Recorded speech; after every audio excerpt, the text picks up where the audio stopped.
ça va être la présentation du dernier niveau d'existence de la spirale dynamique, donc c'est le niveau turquoise. Alors quand je dis dernier, non, c'est pas exactement le dernier, il y en a un autre après, mais c'est le dernier sur lequel on a de la data et on peut un peu l'analyser et regarder ce qu'il y a, même s'il n'y a pas grand chose, parce que clairement c'est un niveau émergent en fait. C'est un niveau émergent, ça fait à peu près une trentaine d'années que c'est apparu, donc c'est pas ouf ce qu'il y a en termes de données, et on n'a pas trop de recul, là on rentre dans plutôt une espèce de prédiction, de projection de à quoi ça va ressembler par rapport au peu d'éléments qu'on a, mais c'est quand même intéressant de vous le présenter. Donc rapidement, on va refaire un petit brief sur la spirale dynamique, où on en est. Donc les deux premiers niveaux d'existence, on était sur de la survie, à la fois beige qui est survie individuelle et l'autre survie au niveau du groupe. Ensuite c'était la création de l'identité, donc identité individuelle, identité du groupe. Ensuite on est revenu sur de l'individuel avec besoin de satisfaction, donc avec le orange qui vient créer toute cette partie matérialiste dans laquelle la société, là, on est dedans. On est dedans. Et ensuite, satisfaction d'un point de vue très subjectif, intérieur. Là aussi, on se retrouve un peu dedans dans notre civilisation. Et là, on est dans survie, c'est bon, c'est atteint. Identité, atteint. Satisfaction, atteint. Et là, on passe sur c'est un saut cognitif, on passe sur le système jaune. Et là, on se rend compte que sur le système jaune, il n'y a plus de peur, il n'y a plus de compulsion, et on essaye de faire sens de tout ce chaos qu'il y a dans les niveaux d'existence précédents, et on essaye de voir comment tout ça fonctionne. Là, on est sur un niveau individuel, donc c'est moi qui vais gérer tous les problèmes. Et là, sur le turquoise, on passe sur un niveau collectif. Petite précision là-dessus, en fait, quand on y met des lettres, ça donne ça. Tiens, tu vas regarder, il y a justement les primes qui sont en plus. Donc là, c'est les conditions d'existence, les capacités cognitives, c'était dans la première vidéo ça.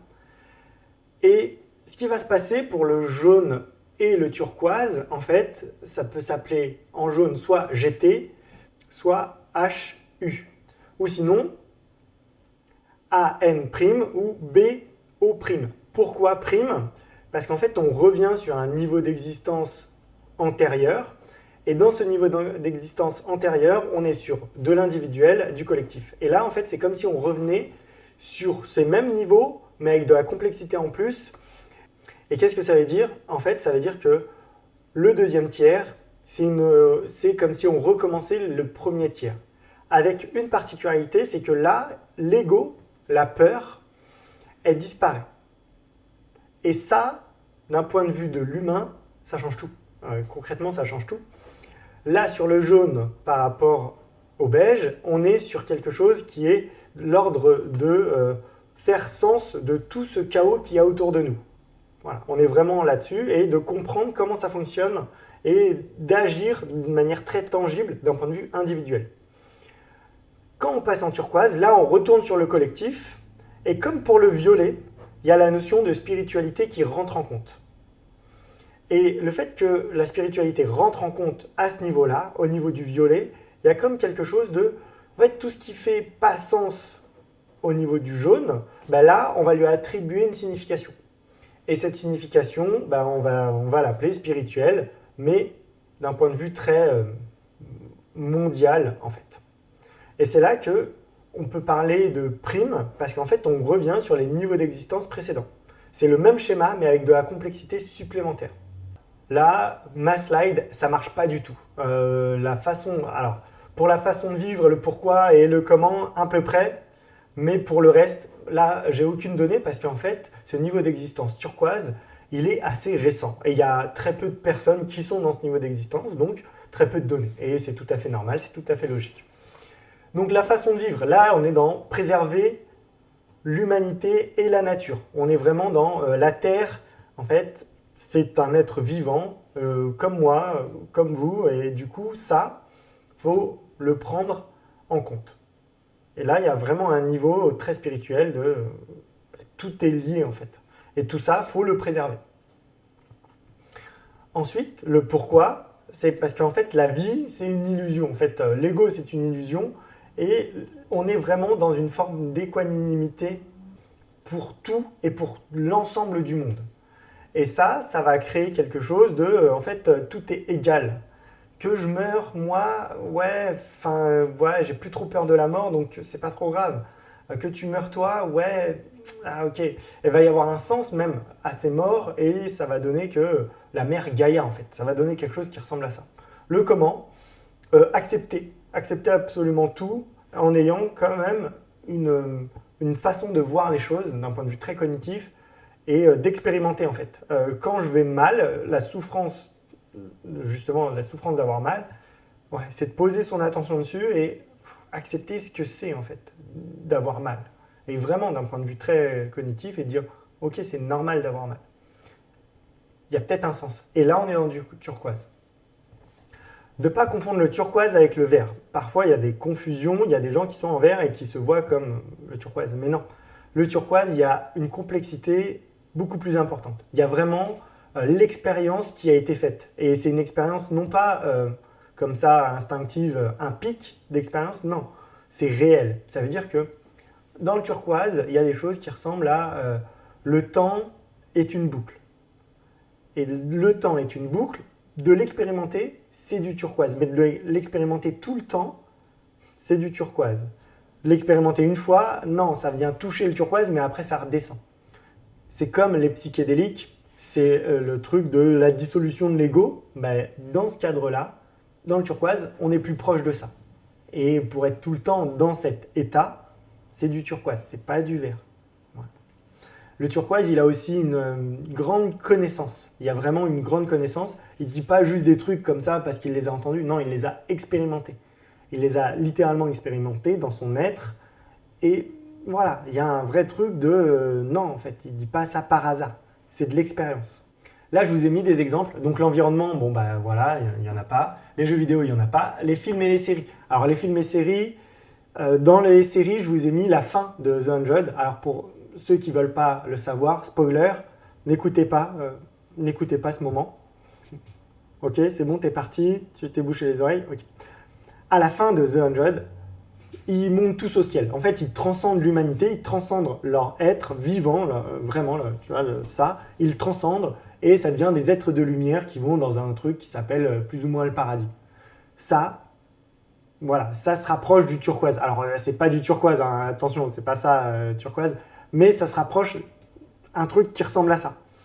Et truc assez intéressant, c'est qu'aux États-Unis, cette théorie-là de la spirale dynamique, elle est bien connue. En France, beaucoup moins. Et aux États-Unis, elle est utilisée dans les scénarios de films, en fait. Dans l'évolution des personnages, elle est utilisée.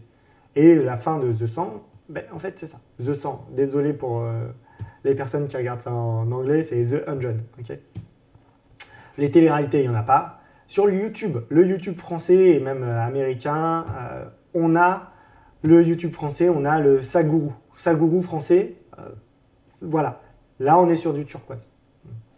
Franck Lobvert, alors c'est hyper intéressant, on regardera ensemble un extrait pour voir un peu comment il pense. Eckhart Tolle, j'ai son bouquin. Quand je lis des trucs, je comprends rien. Vraiment, il y a un vrai truc de... moi, ça me parle pas trop.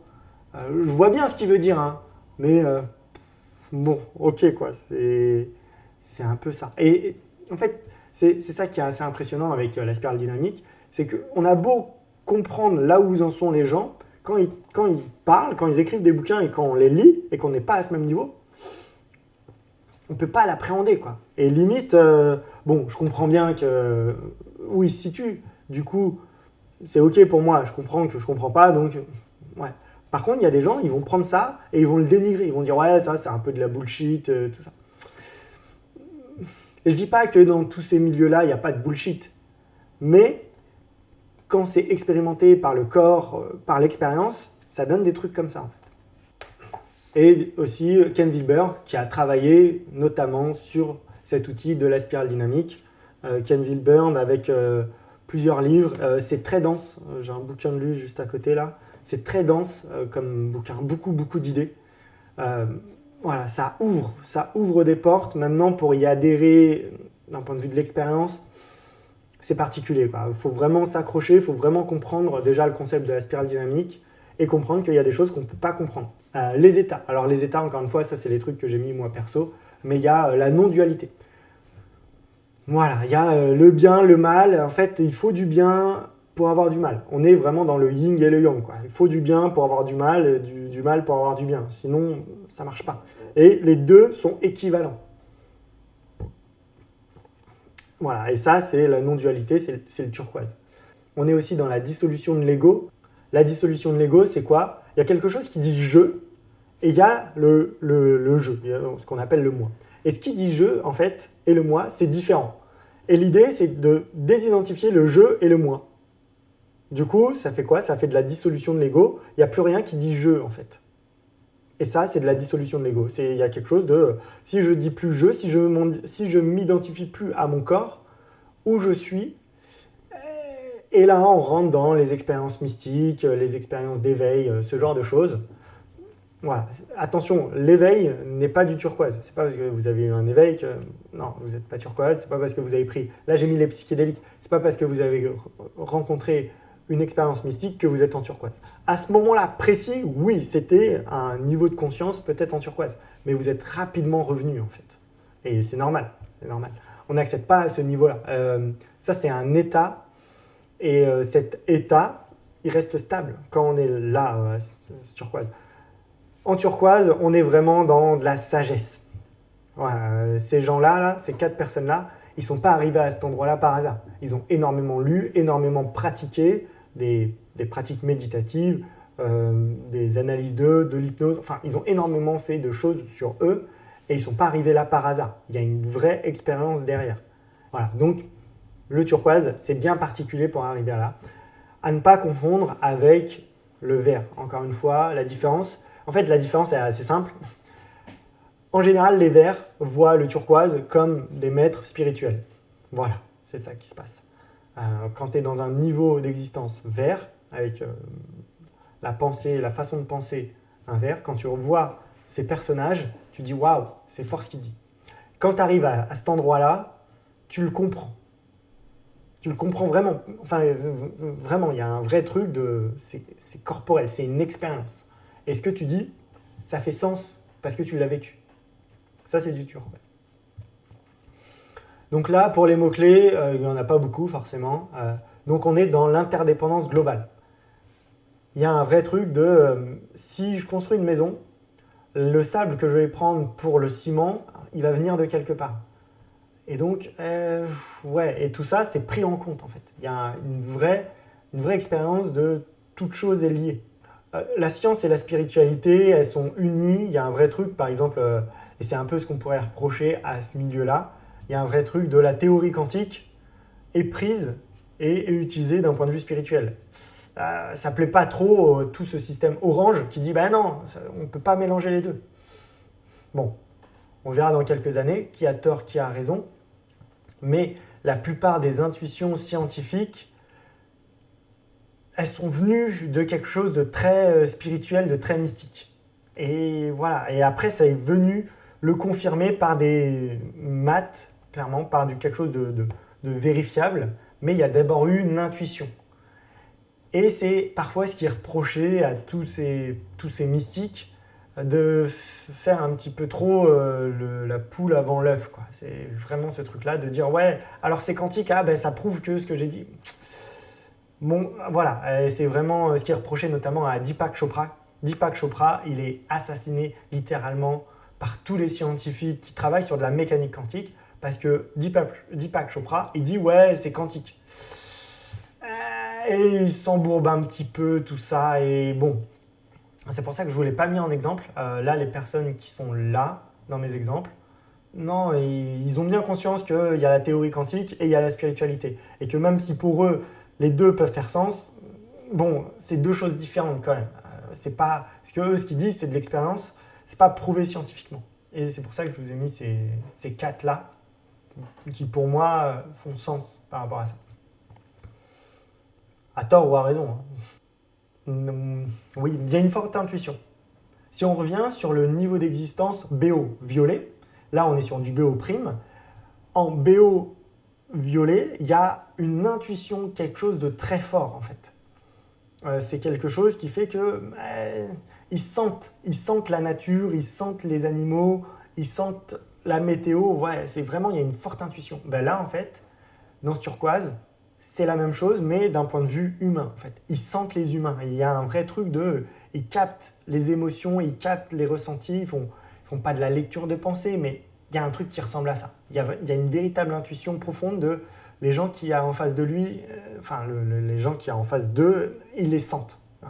Et ils vont les toucher très profondément dans leur âme, et c'est un peu ce qui se passe sur certains de ces mystiques. Quand on les croise, on se sent comme déshabillé, en fait. C'est vraiment, on se sent nu face à eux, parce qu'en fait, ils ont un regard tellement profond qu'ils vous voient qu'ils voient tout, en fait. Qu'ils voient tout. Et ça, c'est du turquoise. Oui, c'est une holoarchie. En fait, ils voient tout comme des holoarchies. Ça veut dire que tout est un système et tout est un ensemble de quelque chose de plus grand. Simplement, la fourmi est un ensemble de cette colonie de fourmis qui est un ensemble d'une chaîne alimentaire, qui est une chaîne alimentaire qui est plus grand que... voilà.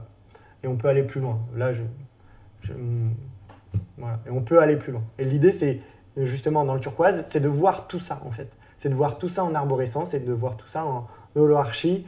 Et qu'en fait, de tuer et de supprimer quelqu'un, machin, non, ça fait pas sens. Il y a un profond sentiment de non, tout ça, ça fait sens, mais il faut le voir. Et eux, en l'occurrence, ils le voient. Il y a un truc de transcender l'humanité. Ben ouais, quand on n'a plus peur de la mort, plus peur d'un coup, si toute l'humanité s'effondre, c'est peut-être pas un mal pour l'ensemble de ce qu'on appelle la planète. Voilà. Et ça, c'est typiquement du turquoise. Le truc de, en même temps, qu'est-ce qui se passe si l'être humain disparaît ? En fin de compte, pas grand-chose. Les dinosaures sont déjà morts. Et il s'est passé quoi ? Les dinosaures sont morts. Et alors ? Voilà, ça c'est une pensée. Et c'est profondément, c'est pas juste comme ça. C'est très clair. C'est très incarné ce qu'ils disent quand ils le disent. L'absence de la peur et de la mort, voilà. Il y a une profonde sagesse. C'est des gens qui connaissent beaucoup, beaucoup de choses sur la spiritualité, sur les humains. Ça vient pas de nulle part.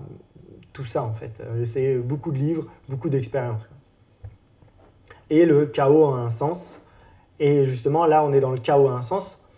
En jaune, on devait donner, il y avait un vrai truc de donner du sens au chaos et dire le chaos, je vais essayer de voir comment faire pour que ce chaos arrête d'être un chaos, en fait. Essaye de l'organiser. Je vais essayer de l'organiser. Là, non, en fait. Il y a vraiment quelque chose de très profond, spirituellement, en fait, la nature, elle a un sens. Nous, on le voit comme du chaos, mais non, ça a un sens. Et ce sens, il a une direction. Et ça, c'est du turquoise. Donc voilà, il n'y a pas beaucoup plus d'exemples, mais ça ressemble à ça, en fait, le turquoise. Et là, je vais vous mettre un extrait de Frank Lobver. Voilà. Et en fait, là, il parle de sa vision de voir le monde et l'intervieweur en face, la question c'était comment faire sens par rapport à cette peur qui est en moi où je vois le monde qui est en train de s'effondrer et comment je peux faire sens de ce truc-là, en fait. Grosso modo, je paraphrase, je vous mettrai le lien de cette interview dans la description. Et vous voyez là ce qu'il dit ? Il dit, en fait, en face de lui, il y a une personne qui, d'un point de vue de la spirale dynamique, est sur un niveau antérieur. Cette personne, elle est sans doute sur un niveau, on va caricaturer un niveau vert. Je caricature, c'est pour la compréhension, ça va être plus simple. Elle est sur un niveau vert et elle se dit, ok, je me rends compte que là, je suis dans une transition, alors je paraphrase de ouf, là, je suis dans une transition vert-jaune où je commence à voir toute la complexité et tout le chaos dans ce monde, sur cette planète, et ça me fait flipper. Comment je fais ? Et en face, il y a Frank Lobver qui a une réponse qui est plutôt orientée turquoise. Le sentiment d'angoisse dont tu parles est le sentiment de l'angoisse qui naît de savoir sa fin proche ou inéluctable. Et là, c'est pour ça que l'intervieweur, il est dans une transition encore vert-jaune, parce qu'il ne s'est pas encore séparé de l'ego. Mais il y a quand même quelque chose qui a émergé. Il y a quand même quelque chose qui a émergé de j'ai peur, en fait. D'un coup, je vois le monde qui va s'effondrer. Moi, je fais partie du monde. Et si je meurs, j'ai pas envie. Et donc, l'intervieweur, voilà, peut-être que dans son évolution, il passe de vert à jaune. Et ça se trouve, il va monter une association pour éveiller les consciences. Et pour dire, ouais, non, c'est pas bien ce qui se passe, il faut faire quelque chose. Je sais pas, je n'en sais absolument rien. Voilà. Il a fallu en fait que j'agrandisse mon point de regard et que je m'autorise à dépasser ma propre peur de mourir pour accepter une idée d'une planète qui ne soit pas ce que j'en vois. Accepter sa propre peur de mourir. Alors ça, je sais pas si vous vous rendez compte, mais il y a un truc de... c'est costaud, quoi. Vraiment, l'accepter, la peur de mourir. Tout le monde dit, ouais, non, moi, j'ai pas peur de mourir. Mais en fait, c'est plus fort que nous. Et c'est ce qu'il explique dans son interview. On a l'instinct de survie, là, on a quelque chose dans le cerveau qui... Ah, non, tu peux pas mourir comme ça et tu peux pas accepter la mort comme ça si facilement. Ouais. Mais quelque chose d'autre qui dépasserait mes simples perceptions. Jusqu'alors, ma planète, elle était arrêtée à mes perceptions. C'est-à-dire que de l'ultraviolet à l'infrarouge, ça existe. Et au-delà, je m'autorise quelques croyances, mais c'était très limité. Avec une vraie difficulté à imaginer en fait que cette planète puisse être éventuellement douée d'intelligence. Et là, on rentre dans quelque chose où, d'un coup, la spiritualité, le mysticisme rentrent en compte, mais d'un point de vue global, d'un point de vue mondial. Et c'est là qu'on parle du l'EBO qui était violet et qui disait que, en fait, le vent, c'est les esprits, que la forêt, il y a un esprit, l'esprit de la forêt, avec les plantes et ce truc très animiste de tout a une vie, qui était vraiment au niveau, on va dire, très, très proche, donc la forêt, ce qu'on voyait, la lune, le soleil, qui étaient pris comme des entités en part entière.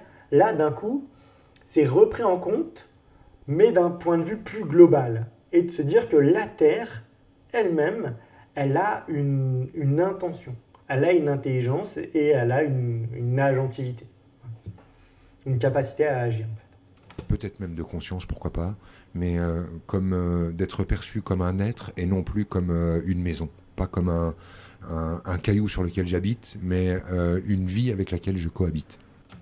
Alors voilà, ça, c'est typiquement d'un coup, on fait sens de la planète, c'est pas un caillou, c'est quelque chose qui vit. Et du coup, en termes de perception, et là, on rentre dans cet animisme plus global à l'échelle de la Terre. Mais voilà, c'est ça la transition qui se passe entre d'un coup, en fait, la planète, c'est en fait que des ressources, c'est parce que je vois, donc c'est que des ressources, on déplace à droite à gauche, ok. Et avec le truc de, mais si c'était autre chose. Et là, on pose une intention de, en fait, cette planète, c'est peut-être une entité qui bouge, qui a sa propre volonté, et du coup, elle a peut-être quelque chose à faire et à dire. Et elle est là, la transition, et là, Frank Lobert, lui, c'est ce qu'il va dire à peu près dans toute son interview, il est dans ce truc turquoise. Il serait plutôt dans ce truc turquoise. Encore une fois, c'est pas une typologie, il n'est pas que ça. Il n'est pas que ça. Hein. Mais dans cette interview, on ressent bien l'énergie de ce que c'est le turquoise, en fait. Avec cette façon de penser très, très particulière, qui ne parlera sans doute pas à tout le monde, dans le sens où, en fonction du niveau d'existence sur lequel vous vous situez, ça peut ne pas vous parler du tout, en fait. Et c'est pas grave, hein. Vraiment, il n'y a pas de... Il faut, non, vous faites ce que vous voulez et chacun est libre, quoi. Voilà, ça c'était juste un court extrait de l'interview. Elle fait 50 minutes, il y a plein de choses hyper intéressantes dedans, que je vous invite à voir ou vous faites ce que vous voulez. Et la suite, en fait, sur ce niveau d'existence, il y a sans doute un niveau d'existence qui va arriver après, peut-être, on ne sait pas. Les derniers bouquins sur la spirale dynamique, ils parlent de ce niveau-là, le niveau corail, mais pour le moment, on a encore très très peu d'infos dessus. Donc, voilà. Donc, on a fait le tour de tous les niveaux de la spirale dynamique, tous les niveaux d'existence. Et maintenant, les prochaines vidéos, ça va être d'expliquer comment ça fonctionne les transitions. Et sur ça, moi, je vais faire des vidéos, je serai peut-être accompagné, je pense. Et ça va être hyper intéressant. On va peut-être même revenir sur les exemples que j'ai proposés et voir comment ça peut être vu d'une autre manière, avec une autre vision de la spirale, avec des gens qui vont être beaucoup plus avancés que moi sur cet outil. Du coup, moi, c'est Romuald Dormière, praticien en hypnose, à la fois sur Nantes et en visio. Donc si toi, tu as envie d'avancer sur ce niveau de la spirale, si tu te sens bloqué même par rapport à tout ce que tu as vu en me disant « Ah ouais, ça me parle, ça me parle pas. Oui, ça me manque. Il faudrait que je le réintègre dans ma vie. Ça, je le déteste et c'est peut-être bizarre que je le déteste. Pourquoi je le déteste? Et j'aimerais bien comprendre pourquoi je le déteste et en faire quelque chose. » Voilà. C'est exactement le genre de choses que moi, j'accompagne en cabinet et en visio. J'accompagne sur la spirale dynamique. Donc surtout, pour cette vidéo, like-la, partage-la, abonne-toi à la chaîne. Il va y avoir encore d'autres vidéos sur la spirale dynamique. Et je te dis à bientôt. Allez, bisous!